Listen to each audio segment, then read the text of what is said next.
Hello दोस्तों स्वागत है आपका आज के इस वीडियो में। दोस्तों आज के इस वीडियो में हम बात करने वाले हैं कि बैंकिंग क्षेत्र में आईटी ऑफिसर कैसे बनती हैं। दोस्तों आप में से बहुत सारे स्टूडेंट होंगे जो 12th या फिर अपना ग्रेजुएशन पूरा करने के बाद आगे चल के आप बैंकिंग सेक्टर में अपना कैरियर बनाना चाहते होंगे। दोस्तों बैंकिंग सेक्टर में कई सारे पोस्ट होते हैं जिसमें से एक पोस्ट होता है आपका आई ऑफिसर का।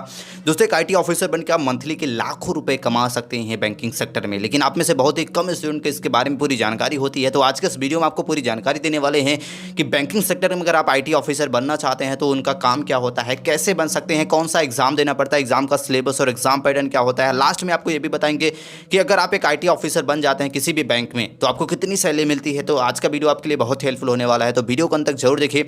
आइए आज के इस वीडियो को स्टार्ट करते हैं और आपको बताते हैं कि आप बैंक में एक आईटी ऑफिसर कैसे बन सकते हैं। दोस्तों आइए सबसे पहले बात कर लेते हैं कि बैंकिंग सेक्टर में अगर आईटी ऑफिसर बनना चाहते हैं, अगर आप बन जाते हैं तो आपको काम क्या करना होता है। बेसिकली बात करें आईटी सेक्टर में तो इसमें आपको technical support, software and hardware जो भी हैंडल करना होता है, या फिर जो कस्टमर सपोर्ट या फिर बैंकिंग नेटवर्क सिक्योरिटी मैनेजमेंट से रिलेटेड जो भी सारी चीज़ें होती हैं वो सारी चीज़ों को हैंडल करने के लिए एक आईटी ऑफिसर की ज़रूरत पड़ती है बैंक में। जैसे कि डाटा सेंटर हो गया, एटीएम सेंटर हो गया, प्रोजेक्ट ऑफिस हो गया, सिक्योरिटी सेक्शन हो गया, फिर एमआईएस एंड एप्लीकेशन सेक्शन जो होता है उसमें एक आईटी ऑफिसर की बहुत ज़्यादा ज़रूरत होती है कई सारी चीज़ों को हैंडल करने के लिए। तो ऐसे में एक आईटी ऑफिसर की पोस्ट होती है बैंकिंग सेक्टर में। और एक आईटी ऑफिसर बनने के लिए बेसिकली अगर हम बात करें किसी एग्जाम को तो आप आईबीपीएस एसओ एग्जाम ऑर्गेनाइज किया जाता है जिसके थ्रू आईटी ऑफिसर की वैकेंसी होती है जिसके लिए आप अप्लाई कर सकते हैं। अब इसके एग्जाम को कौन कौन स्टूडेंट हैं जो दे सकते हैं और क्या होता है पूरा प्रोसेस एक आईटी ऑफिसर बनने का, आइए इस वीडियो में स्टार्ट करते हैं और आपको बताते हैं। सबसे पहले बात करते हैं क्वालिफिकेशंस क्या होनी चाहिए। तो अगर आप क्वालिफिकेशंस में बात करें तो 4 यानी कि 4 साल की आपको इंजीनियरिंग कर सकते हैं। इसके साथ साथ टेक्नोलॉजी डिग्री आप ले सकते हैं कंप्यूटर साइंस के फील्ड में, कंप्यूटर एप्लीकेशन की अगर आपके पास डिग्री है, इंफॉर्मेशन टेक्नोलॉजी या फिर इलेक्ट्रॉनिक्स में, इलेक्ट्रॉनिक्स के साथ साथ इलेक्ट्रॉनिक्स एंड कम्युनिकेशन में, इलेक्ट्रॉनिक्स एंड कम्युनिकेशन, इसके साथ साथ इलेक्ट्रॉनिक्स एंड इसके बाद इंस्ट्रूमेंटेशन। तो ये सारे कुछ अगर आपने इस फील्ड में अपना ग्रेजुएशन पूरा किया है तो आप कर सकते हैं। इसके साथ साथ अगर आपके पास पोस्ट ग्रेजुएशन डिग्री है, जैसे कि आपने पोस्ट ग्रेजुएशन किया है इलेक्ट्रॉनिक्स में, इलेक्ट्रॉनिक्स एंड टेली कम्युनिकेशन में, इसके साथ साथ जो भी आप स्क्रीन पर देख पा रहे हैं, अगर इसमें से किसी भी फील्ड में अगर आपने पोस्ट ग्रेजुएशन किया है या फिर अपना ग्रेजुएशन कंप्लीट किया है तो आप आईटी ऑफिसर के लिए अप्लाई कर सकते हैं। अब बात करते हैं कि आईटी ऑफिसर के लिए आपकी एज क्या इसमें निर्धारित की गई। तो आपकी जो उम्र होनी चाहिए आईटी ऑफिसर बनने के लिए तो सेल 1 के लिए आपकी एज होनी चाहिए 20 से 30 वर्ष। और वहीं बात करें आईटी ऑफिसर स्किल सेकंड के लिए आपकी उम्र होनी चाहिए 20 से 35 वर्ष। तो कई सारे वर्ग में आपको छूट भी दिया जाता है, जैसे कि अगर आप जनरल कैंडिडेट रहते हैं तो आपको छूट नहीं मिलती है। ओबीसी और एससी कैंडिडेट के लिए यहाँ पे 3 से 5 साल की आपको उम्र में छूट भी दिया जाता है। अब आपको बताते हैं इसका सिलेक्शन प्रोसेस क्या होता है। तो दोस्तों हम बात करें आईबीपीएस एसओ एग्जाम को आपको देना पड़ता है अगर आप बनना चाहते हैं आईटी ऑफिसर। इसमें आपको पूछा जाता है बेसिकली अगर कुछ बात करें सब्जेक्ट से तो इसमें रीजनिंग, इंग्लिश, क्वांटिटी एप्टीट्यूड और प्रोफेशनल नॉलेज आईटी फील्ड के बारे में जिनसे आप ये रिलेटेड क्वेश्चन आपसे पूछे जाते हैं।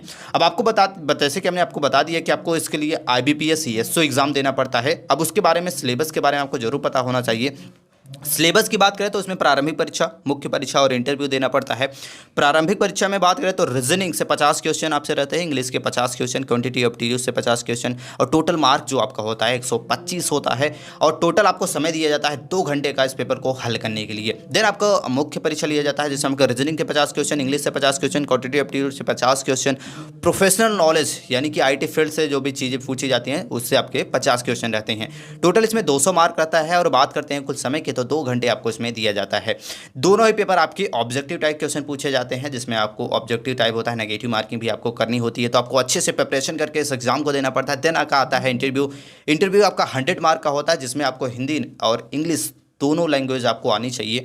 आपका इंटरव्यू दोनों लैंग्वेज में हो सकता है। इसके बाद अगर आप अच्छे से प्रिपरेशन करके इंटरव्यू को भी आप क्लियर कर सकती हैं तो ये पूरा प्रोसेस होता है। और इंटरव्यू को पूरा करने के बाद आपका लिया जाता है ट्रेनिंग में आपकी कम से कम आपको 3 महीने 6 महीने वहाँ पे सिखाया जाता है कि आईटी ऑफिसर बनने के बाद आपको क्या क्या करना होता है। इसके बाद आप बन जाते हैं एक आईटी ऑफिसर। तो ये पूरा प्रोसेस होता है एक आईटी ऑफिसर बनने का। सबसे पहले आपको अपना 12th पास करना होगा। 12th आप किसी भी स्ट्रीम से पास कर सकते हैं, साइंस स्ट्रीम से रहता है तो ज़्यादा बेटर रहता है।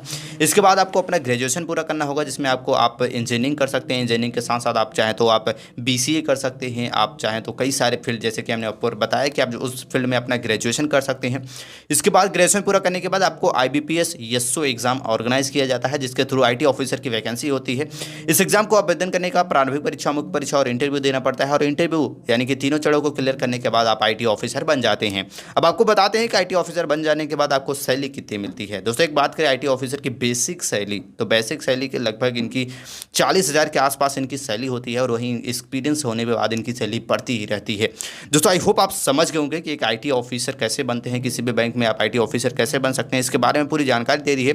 वीडियो से अगर आपके मन में कोई भी क्वेश्चन हो तो कमेंट करके पूछ सकते हैं, और ऐसी जानकारी के लिए चैनल को लाइक और सब्सक्राइब जरूर कर ले। मिलते हैं नेक्स्ट वीडियो में, तब तक के लिए जय हिंद।